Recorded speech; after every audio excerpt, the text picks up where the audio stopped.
اس موقع پر اپنے بیان میں خواجہ آصف کا کہنا تھا کہ ایک منصوبے کے تحت فوجی تنصیبات پر حملے کیے گئے۔ میاں والی ایئر بیس پر 85 جہاز موجود تھے جن کو جلانے کی کوشش کی گئی۔ 9 مئی کے واقعات کے تمام شواہد موجود ہیں۔ ان کا کہنا تھا کہ پوری دنیا میں فوجی تنصیبات پر حملوں کے کیس فوجی عدالتوں میں چلتے ہیں۔ ہم نے کوئی نیا قانون نہیں بنایا بلکہ یہ قانون پہلے سے موجود تھا۔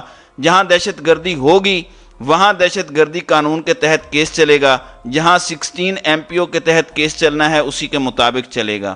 خواجہ آصف کا کہنا تھا کہ جنہوں نے جہازوں کو نشانہ بنایا، قلعہ بلحصار کو نشانہ بنایا، آرمی ایکٹ کے تحت کیس چلے گا۔ بعد ازاں قومی اسمبلی میں 9 مئی کے واقعات کے حوالے سے قرارداد کثرت رائے سے منظور کی گئی۔ دوسری جانب چیف جسٹس امرتا بندیال نے سپریم کورٹ سے پہلا کھڑاک کیا ہے، اور اس ہفتے آپ اور میں بھی بڑی چیزیں ایکسپیکٹ کر سکتے ہیں۔ سپریم کورٹ نے پنجاب انتخابات کیس میں وفاقی حکومت کی الیکشن کمیشن نظر ثانی درخواست کی سماعت کے لیے لارجر بینچ کی استدعا مسترد کی ہے۔ سپریم کورٹ نے پنجاب انتخابات کیس میں الیکشن کمیشن نظر ثانی درخواست کی سماعت کے لیے وفاقی حکومت کی لارجر بینچ کی استدعا مسترد کر کے نظر ثانی کی سماعت کے لیے 3 رکنی بینچ برقرار رکھنے کا فیصلہ کیا ہے۔ رجسٹرار آفس سپریم کورٹ نے انتخابات کیس کی کاز لسٹ جاری کی ہے۔ پنجاب کے انتخابات سے متعلق الیکشن کمیشن کی نظر ثانی درخواست پر سماعت اب کل ہوگی۔ چیف جسٹس امرتا بندیال کی سربراہی میں 3 رکنی بینچ سماعت کرے گا۔ بینچ میں جسٹس اعجاز الاحسن اور جسٹس منیب اختر بھی شامل ہیں۔ سپریم کورٹ نے اپنے 4 اپریل کے حکم میں الیکشن کمیشن آف پاکستان کے پنجاب اسمبلی کے انتخابات 8 اکتوبر تک ملتوی کرنے کے فیصلے کو غیر آئینی قرار دیا اور 14 مئی کو نئی تاریخ مقرر کی تھی۔ بعد ازاں 3 مئی کو الیکشن کمیشن کی جانب سے دائر کی گئی نظر ثانی درخواست میں سپریم کورٹ سے استدعا کی گئی کہ وہ اس معاملے پر نظر ثانی کی درخواست پر فیصلے تک 14 مئی کے فیصلے کو معطل کرے۔ الیکشن کمیشن کا کہنا ہے کہ سپریم کورٹ کو اپنے فیصلے پر نظر ثانی کرنی چاہیے کیونکہ عدلیہ کے پاس انتخابات کی تاریخ دینے کا اختیار نہیں ہے، لیکن اب ظاہری بات ہے چیف جسٹس یہ بات کر چکے ہیں کہ وہ فیصلہ تاریخ میں موجود ہے۔ جوڈیشل آرڈر پر اب 14 مئی کو امپلیمنٹیشن تو ممکن نہیں ہے کیونکہ وہ تاریخ گزر چکی ہے، لیکن اس کی خلاف ورزی بھی ہوئی ہے اور اس پر امپلیمنٹیشن بھی نہیں ہوئی۔ اب کل اس کیس کی سماعت ہے اور اس میں بڑا کھڑاک ہو سکتا ہے اور الیکشن کمیشن کے پڑخچے بھی اڑ سکتے ہیں اور نئے انتخابات کی تاریخ بھی سامنے آ سکتی ہے، اور یہ تاریخ بھی بڑی اہم ہو سکتی ہے کیونکہ ابھی اور بہت ساری چیزیں آنی ہیں۔ اب ناظرین اکرام، میں نے شروع میں آپ کو بتایا تھا کہ ایک خوفناک تصادم کا الرٹ ہے۔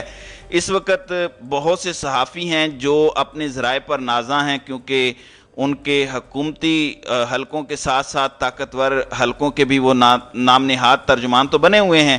اب یہ کہا جا رہا ہے کہ لوئر کورٹس اور جوڈیشری، خاص طور پر ٹاپ لیول کی، ان کے حوالے سے ایک نیا پروپیگنڈا شروع کیا گیا ہے کہ اگر سپریم کورٹ اپنے فیصلے پر جو انتخابات پر عمل درآمد نہیں ہوا اس پر توہین عدالت لگاتی ہے تو یہ 9 مئی کا اثر زائل کرنے والی بات ہے۔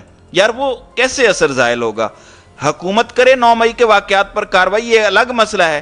اس کے ساتھ اگر حکومت کو یا الیکشن کمیشن کو گھر بھیجا جاتا ہے، اس سے 9 مئی کے واقعات کی کارروائی تو نہیں رکے گی، وہ تو عدالتوں میں چل رہی ہے، فوجی عدالتوں میں زیادہ سے زیادہ چلے گی، وہ تو عدالتوں نے فیصلہ کرنا ہے، اس حکومت نے تو نہیں کرنا۔ لیکن اب یہ بات کی جا رہی ہے کہ یہ بھی عمران خان کی سہولت کاری ہے، یہ عمران خان کی سہولت کاریاں ہو رہی ہیں، اور اب یہ اگر آئین اور قانون کے مطابق جوڈیشل آرڈر جسے وائلیٹ کیا گیا، جس میں واضح توہین عدالت کی گئی، اس پر کچھ کیا جاتا ہے تو اس سے 9 مئی کے واقعات پر کارروائی کا اثر زائل ہو جائے گا۔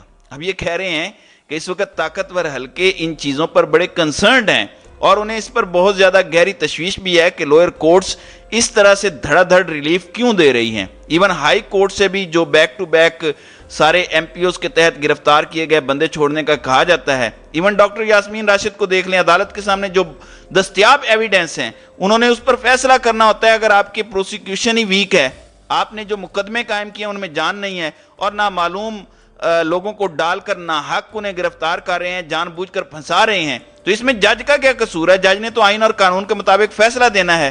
اب اس کے اندر جو خبر دی جا رہی ہے، جو بتایا جا رہا ہے کہ اب ایک بہت خوفناک قسم کا تصادم ہو سکتا ہے اگر آنے والے دنوں میں جوڈیشری سے کسی قسم کا ریلیف آیا۔ 9 مئی کے واقعات کے اندر تو پھر نظام نہیں رہے گا۔ مطلب اس طرح کا الرٹ اور اس طرح کے خطرے کی گھنٹی بجائی جا رہی ہے کہ اس ساری کی ساری صورتحال کے اندر معاملات خراب ہو سکتے ہیں اور معاملات ایک ایسی نہج پر جا سکتے ہیں جس پر معاملات جانے نہیں چاہیے. حالات خراب ہو سکتے ہیں، بلکہ خراب سے خراب تر ہو سکتے ہیں، جس میں لوئر جوڈیشری کا ایک اپنا تصادم کا خطرہ ہے اور ہائر لیول پر جوڈیشری کے ساتھ تصادم کا ایک الگ خطرہ ہے. اب بات جو ہے وہ عمران خان سے بہت آگے بڑھتی جا رہی ہے. عمران خان کے ساتھ تصادم اور کشیدگی سے یوں لگ رہا ہے کہ سچویشن اللہ نہ کرے اس طرف کو جائے اور نظام پھر نہیں بچتا. جب اس طرح کی چیزیں ہوتی ہیں سب کو سوچنا ہوگا کہ اگر آپ عدلیہ کا ہی احترام نہیں کریں گے، چاہے کتنے ہی آپ اوپر ہیں، کتنے ہی بڑے ہیں، تو پھر پیچھے کیا رہ جائے گا. تو ناظرین کرام، آپ کی اس ویڈیو کے حوالے سے کیا رائے ہے؟ آپ اپنی رائے کا اظہار کامنٹ سیکشن میں ضرور کیجیے گا.